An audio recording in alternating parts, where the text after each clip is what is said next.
عليكم المن والسلوى كلوا من طيبات ما رزقناكم وما ظلمونا ولكن كانوا أنفسهم يظلمون وإذ قلنا ادخلوا هذه القرية فكلوا منها حيث شئتم رغدا وادخلوا الباب سجدا وقولوا حطة نغفر لكم خطاياكم وسنزيد المحسنين فبدل الذين ظلموا قولا غير الذي قيل لهم فأنزلنا على الذين ظلموا رجزا من السماء بما كانوا يفسقون وإذ استسقى موسى لقومه فقلنا اضرب بعصاك الحجر فانفجرت منه 12 عينا قد علم كل أناس مشربهم كلوا واشربوا من رزق الله ولا تعثوا في الأرض مفسدين وإذ قلتم يا موسى لن نصبر على طعام واحد فادع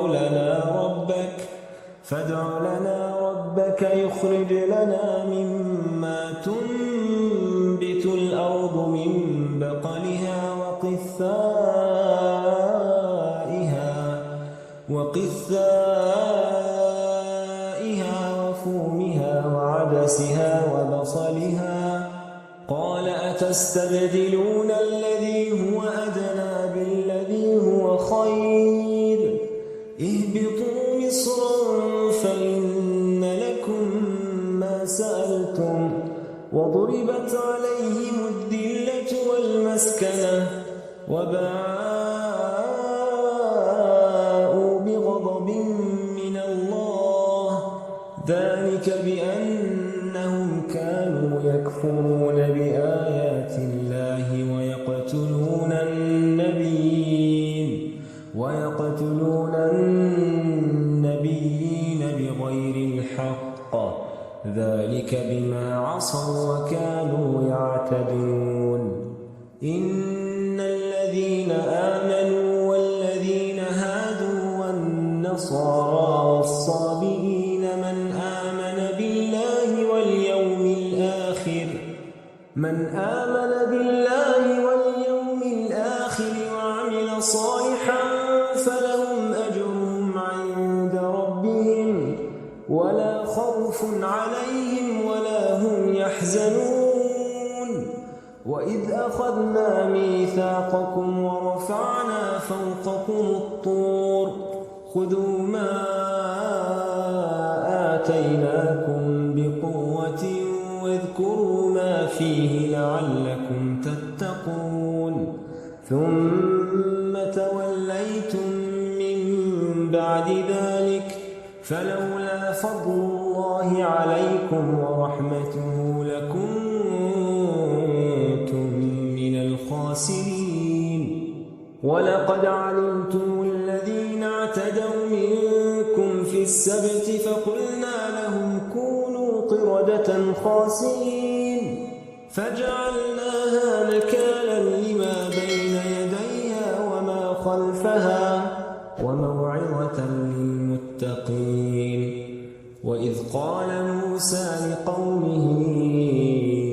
إن الله يأمركم أن تذبحوا بقرة قالوا أتتخذنا هزوا قال أعوذ بالله أن أكون من الجاهلين قالوا ادع لنا ربك يبين لنا ما هي قال إنه يقول إنها بقرة لا فارض ولا بكر عوان بين ذلك فافعلوا ما تؤمرون قالوا ادع لنا ربك يبين لنا ما لونها قال إنه يقول